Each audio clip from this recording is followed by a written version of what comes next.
love you guys. If we could just go around and maybe do an introduction, what you do, and then why you want to be a part of this. I think that's important, at least for me. I'll start with me. Daryl Stuckey, San Diego Chargers safety. I was team captain last year, and I'm given a stage to where I get millions of people's attention for no reason, just because of my title. But it's not about what you do, but who you influence while you're doing it. And on my mission to be great in the sport that I play and to be the best that I want to be in my sport, it's just not about me. It's about making the people around me better, not just being a product of my environment. Not being a product of my environment at all. Making my environment around me to be a product of me. And that's what I believe, and that's why I'm here, that's what I stand for. Awesome. Thank you, D.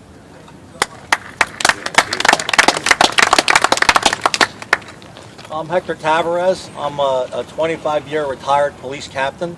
I am the executive director of the Egg Harbor Township Police Athletic League, which I founded 25 years ago, and I am a member of the National Association Police Athletic Leagues.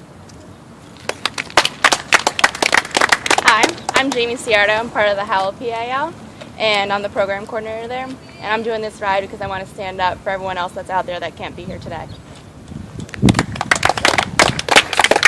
I'm Connie Rayford. I'm with the Lexington Police Activities League. I've been part of the PAL since 1993, been with our department for now 25 years.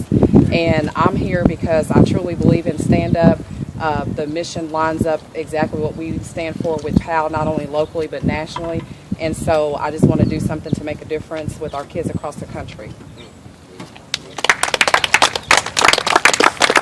I'm Chris Hill, the Executive Director of Howell PAL. I'm the President of National PAL.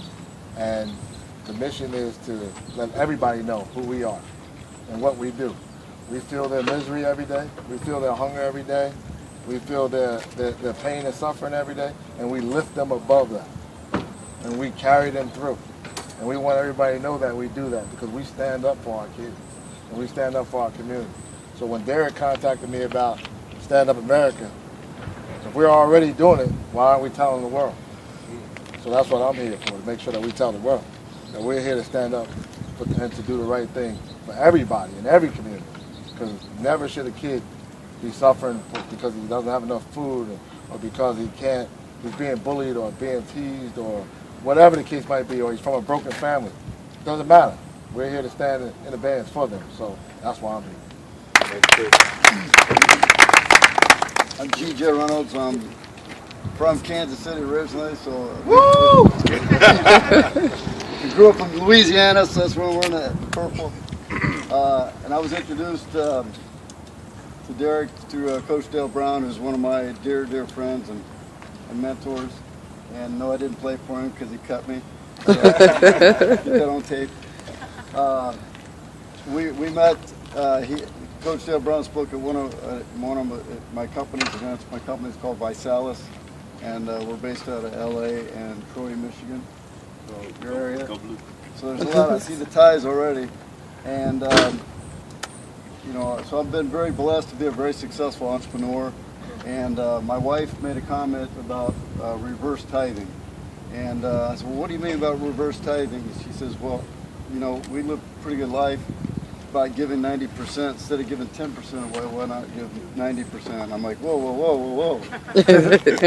And I just said, well, you know, that just means I got to make a lot more to do that. So I was telling Derrick the other day, I've been very blessed to teach people how to make money. I know how to make money, and it's what are you going to do with that?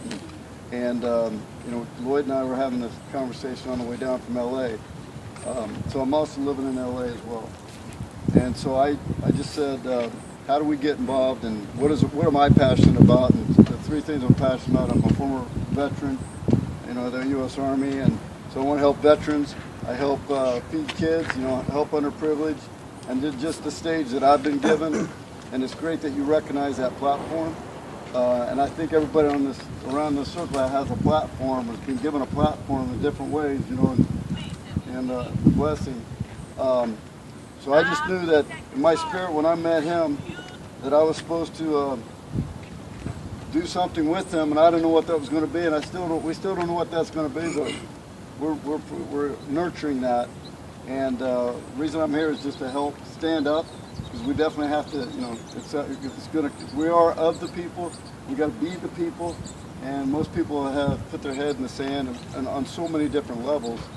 And so I know my calling is to help empower people, and anything I do to help you, and I'm definitely standing up and for whatever cause we can do to do good. So that's why I'm here. All right. Officer Sean Waller of Lakeland, Florida, Lakeland PAL coordinator. Basically, I'm here, of course, for the conference, National PAL Conference, but as well as, hailing from Detroit, Michigan. Okay. I'm sorry. But basically, in a nutshell, growing up in Detroit, I experienced a lot of negative influence that is going on now. Schools are closing. They actually, my old high school is demolished as we speak. And several more. By the time that I left in 2006, we had teachers being laid off. We also had, I was just telling you guys that I witnessed shootings in my high school that never made the news. And I was personally stabbed and shot at and all that, and abusive households and all that. So now being a police officer, I've been with LPD now for 7 years. And just coming over to PAL has been a remarkable experience, and I was one of those kids that we're trying to touch, to reach, and our mission in Lakeland is filling playgrounds, not prisons. So that's what we're trying to do. That is our focus, and as an officer on both ends of the spectrum, I kind of have a fairly good idea of what I'm trying to do and what I'm trying to accomplish to enhance the abilities of our youth and just bring out the absolute best stuff. That's why I'm here. My name is Andrea Lott. I am the athletic director at a very small school, King's Christian School, up in Lemoore near Fresno. But I come here kind of in an odd way, but God can do that. My husband is U.S. Navy, or retired U.S. Navy. We were stationed at Lemoore Naval Air Station. I started out wanting to go to medical school, he and I both. But God said, you're not going to do that either. Cleveland, Ohio, let me just say it first. I grew up on the east side, not the west side. That's where it's the west side. But that's why I'm here, because I want to cut down or help be a part of the solution for things like what happened. A lot of people shake their head like, how did that happen? How could somebody do that? And it's because people don't stand up in their neighborhoods and in their homes, and that's how that kind of thing happens. So I feel like I'm here with a little voice, the voice that people that aren't celebrities, the voice of somebody nobody knows, to say that we are here, we have a voice, and we intend to stand up. Yes. My name is Adam Jr. My wife met Mr. Derrick Boles on an airplane a couple years ago, and said to him immediately, "You and my husband will be best friends." And so, what'd you say? God has some odd ways. So sometimes it takes a wise woman to bring two strong men together. I'm here today because he invited me to lock arms with him in his campaign. I've been inspired watching him, and I've been blessed my whole life.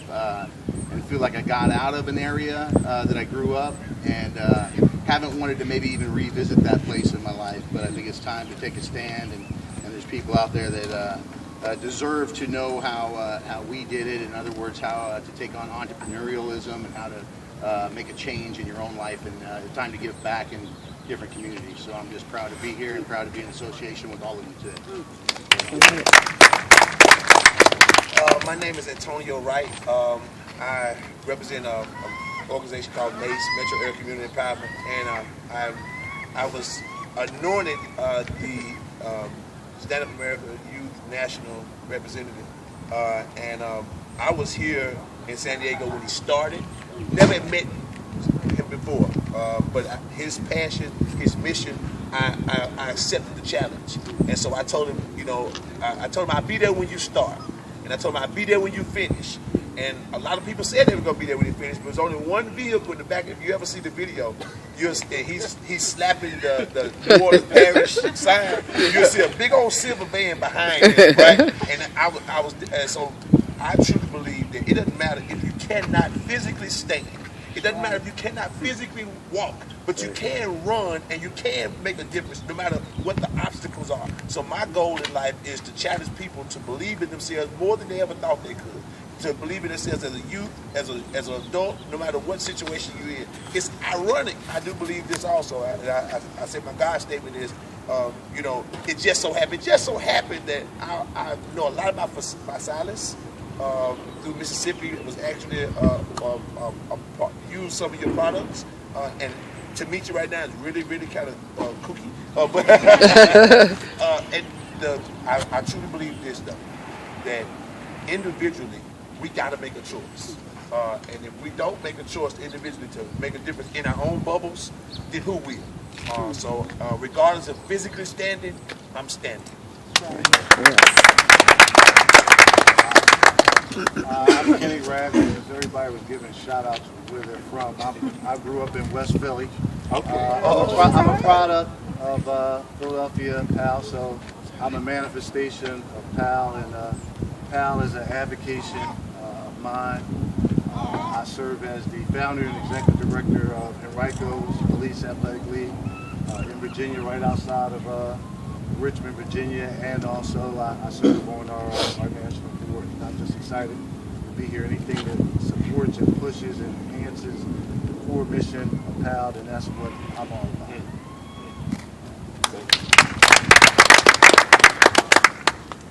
Well, my name's Elizabeth Ruck, and I am from San Diego. Please, a winning. Then I can get my tickets back. They've been taken away from me until we have a winning season. We're going to get on that. But I'm also from Kansas City. Home office of my company is in Kansas City. So there you go. I got a little bit of all that. I'm from Richmond, Virginia. I'm a graduate of VCU. My daughter graduated from VCU. There you go. Yay, Rob. And I was born, bred, and raised in the military. In 1979, I unmilitary. Let the military keep on moving, and I planted my feet here and stayed. And so that meant I got divorced. That's a nice way to say I got divorced. And started on a new career, and been in that career for 33 years. And then last week, I formed a new company called E4 Strategies, Inc., which is designed to fiscal and financial leadership to create sustainable philanthropy for athletes. So that's all what I do now. So I really enjoy it. It is a mouthful, but it does make me take the time and enunciate the whole thing. So that's what I do today after 33 years in my other career. I had the pleasure of speaking on the same podium with Diane in Nolens. We got to speak, and we had some joshing going on because I also spoke with a gentleman by the name of Willie Brown. And I had to salute Willie Brown, and you will understand, I had a little trouble doing that, because Mr. Brown's from the Raiders. Yeah. And I actually told him. I was having a hard time with that. And Mr. Brown took it in great jesting and great joy, because I had to leave to go to another event for Mr. Falk, and apparently I was gone, and Mr. Brown skewered me right back about doing that thing. So it created a great relationship with me. But I think that my message then and my message today is leadership. Sustainable leadership is really important to me, and you can lead from any position that you're in. I think that we have a great deal of men and women out there who are athletes. They are in the news, they're out, and you think they're leading, but they're really not. So I think that leadership comes from all of us from within, and we need to stand up and let people say, here's where we are, and here's what we believe. And maybe a minority standing up for what we believe in, but the minority does get lots of votes out there. So I'm very honored to have had this relationship with Derrick. Thank you very much. We've had great fun on our phone calls. We actually have some more people that we've connected in different organizations. And I should also tell you, there are 4 of these bikes in my neighborhood. Yes. There you go. And I live all of 10 minutes away from here. And actually about 2 minutes away from the stadium. So I want my tickets. We're gonna work on it.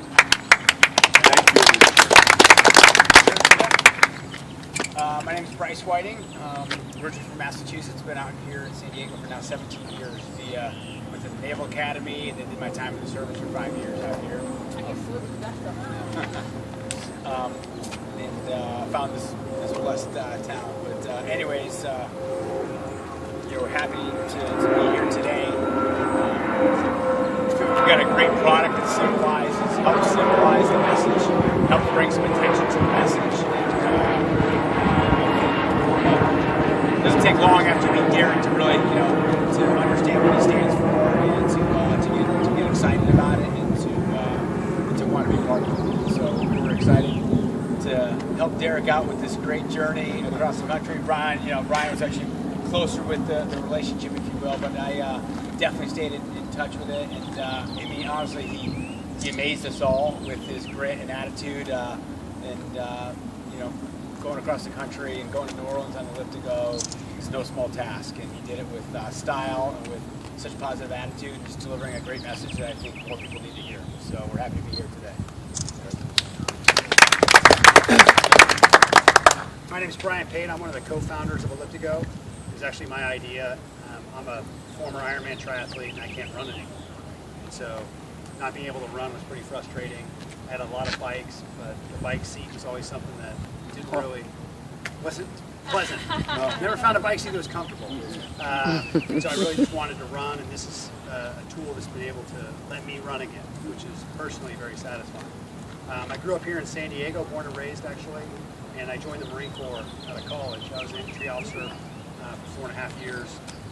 So I had a lot of, my dad was a Marine, and so leadership and dedication and sacrifice were really instilled in me from a young age, and then really drilled into me in the Marine Corps, which was a fantastic experience.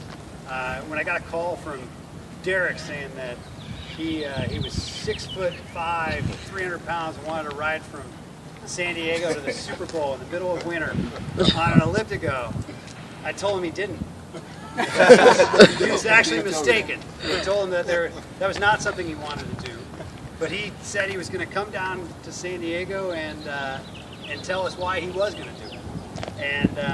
And so that started a relationship that's probably 6 months, 7 months old now, of working through the trials and tribulations that you'll get to experience a little bit today that Derrick went through on a daily basis for about 60 days in a row, again in the middle of winter, on what was a really bad idea, but evolved into a really good mission. And I think a few of the things I said to Derrick before he kicked off that I think resonated with him at the end was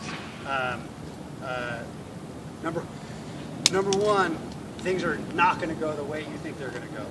And he didn't get out of San Diego before he had two or three flat tires, probably got lost a few times. And there's one video, if you ever watch his synopsis, there's a video that he has, probably in the middle of Texas, torrential downpours. He's on the side of the 10. It's this guy rode on the side of I-10. Everybody's drinking I-10 across Texas. That's not the route cyclists take. Cyclists take these side roads. Derrick was like, I'm taking the 10. Not business as usual. So there's this just tremendous thunderstorm in the back. It's clearly freezing. It might even be sleet. And he's staring into the camera, and it looks for a second like he may be like quitting, like he may be tossing it in. And he says, "This is the worst day I think I've ever experienced in my life. Torrential downpour, freezing rain, truck after truck after truck on the freeway." And then he pauses, and he smiles, and he says, 66 miles, done. Stand up, America. Wow. It's one of those moments where you're like, this guy's going to make it.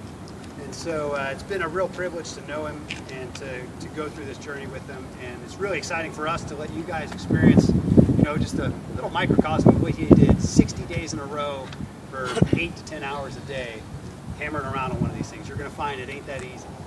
So it'll be a real testament to him that he was able to do it. Don't tell him. All right, thanks for coming.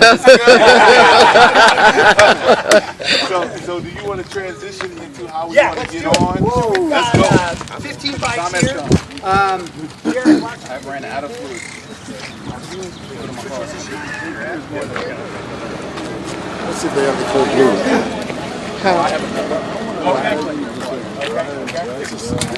I have